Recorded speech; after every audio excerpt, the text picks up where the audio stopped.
What's up? It's Kev Cage. Good seeing you. Today, we are at Universal Studios Hollywood to check out the 10 best fake book titles in the Secret Life of Pets Off the Leash queue. Now, if you are a theme park aficionado, you know exactly what that means.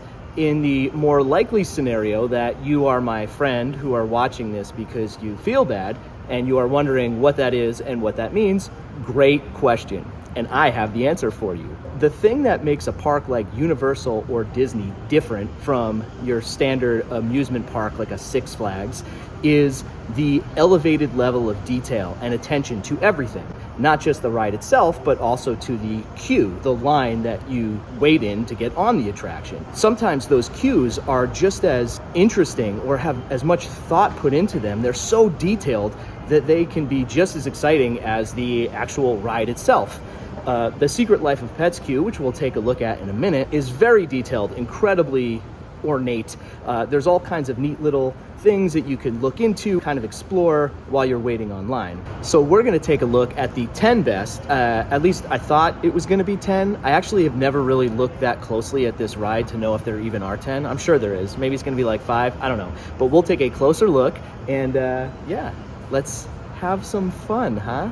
Before we head inside, it's worth noting that I've parked in the Jurassic Parking lot, which would be a win on name alone, but they've really gone the extra mile with the detail even over here. The sound may be a little wonky because I'm recording most of this voiceover after the fact, because anytime someone looked at me talking into my camera, I got extremely uncomfortable. Universal kind of got a bad rap over the years as being the sort of not as good version of Disney, and while there's merit to that, of course, in my opinion, I think to some degree that's been overstated. While Disney was always the gold standard of a world-class attraction, I always thought that Universal did a really great job of their line queues, and the amount of detail that they had, even from, back 20 years ago, 30 years ago, when Back to the Future ride was a big thing, really struck me. First time I went to a theme park was when I was 15, because my parents are monsters and never took me when I was a child, but Universal Orlando was one of the first parks that I went to, and from that first time I was just so impressed at the detail that they had and how great they could make the actual waiting experience be. I'm actually not a big fan of the Secret Life of Pets movies, or it's more appropriate to say I've never seen any of them. But I do know they take place in New York City, and the entirety of this ride, even the outside, obviously reflects that. The exterior has all these little storefronts, like Nushi's Books, and this is a movie theater from the McGuff. I don't know what any of this is. But look at all these cans. These are all fake labels that had to be made to fill up the exterior of this bodega kind of thing that they're trying to recreate. The outside of the ride blends perfectly into what's on the inside of the ride. Here you can see we are in the apartment lobby, complete with little flowers there. Very nice. And here's the billboard where everybody posts up their things like pictures and notes, and you can see some... wait a minute. Is that a Best in Show reference? Busy Bee? That's amazing. But yeah, just taking a moment to really appreciate all the detail that's even on this billboard, all these notes, all these little business cards, everything had to be individually created for something that a lot of people just walk by. But if you take the time to appreciate it, it's pretty awesome. Before we get to these books, just going to take a moment to appreciate some of the finer points of this attraction line. There you got the wiener dog getting his butt scratched by a mixer. It's pretty phenomenal. Animatronics in a line. You can't beat that. Over here you got a grate. Oh no! It's actually a video! Look at that. There's a guinea pig or something. He has a little thing that he says. It's very cute. Over here you have some more delightful animatronics. Always a welcome sight while you're waiting online. Usually they save these guys for the main event. More and more rides are incorporating animatronics like this into their line queues, but it's always a treat to see something like this while you're waiting.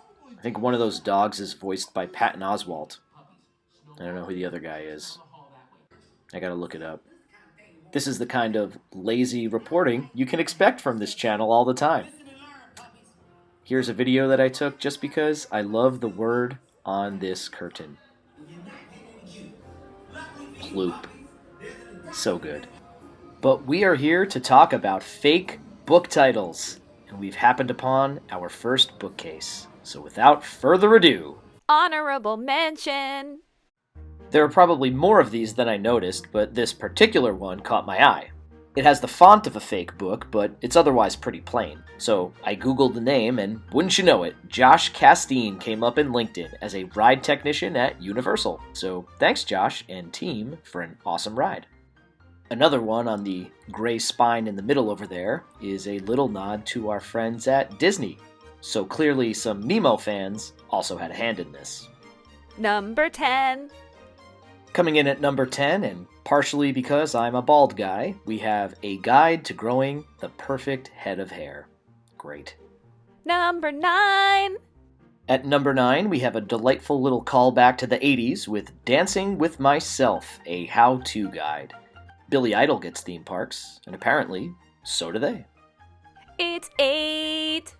We've got 2 self-referential titles here, A Beginner's Guide to Ride Systems, along with What to Expect When You're Expecting a Ride. Here comes 7. I'm a big fan of the weirdly religious, but much better off when it's not cartoon VeggieTales, so I have to give it up for this title that takes a playful shot at some of our stereotypical friends here in Los Angeles. Number 6. Coming in at number 6, we have Big Fun, Small Fee, Exploring Theme Parks on a Budget. I don't know why this is number 6. I must have thought that was funnier when I was ranking these. Number 5. Number 5, we have the yellow spine on the right there, Super Supper Soups. Of course, written by Minnie Stroney. Gotta love it. 4. At number 4, we have Power Cycle, the art of turning it off and turning it back on. Yeah, pretty good. 3. Okay, it's top 3 time, and we got some good ones coming up. Hold on to your hats.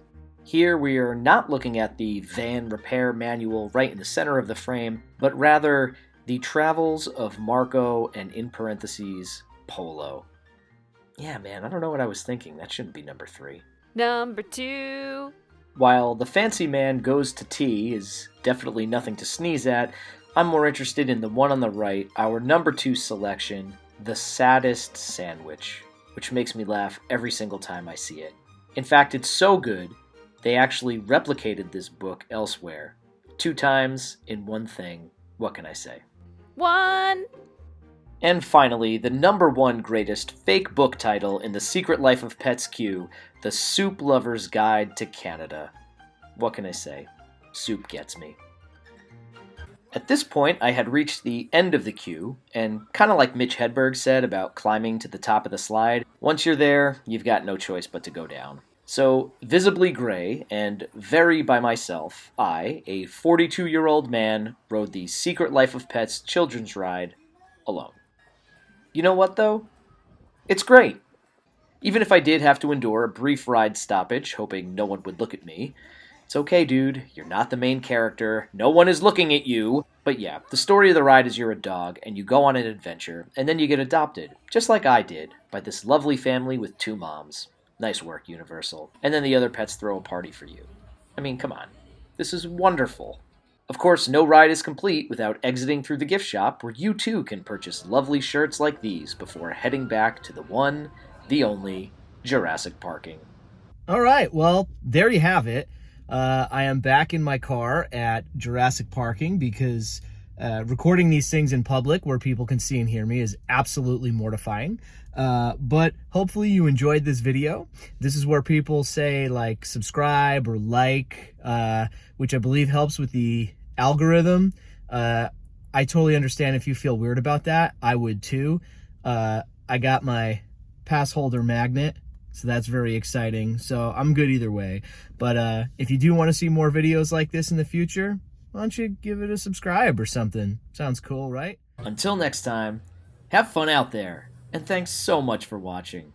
And remember, if you're lucky enough to be in the parks, you're lucky enough.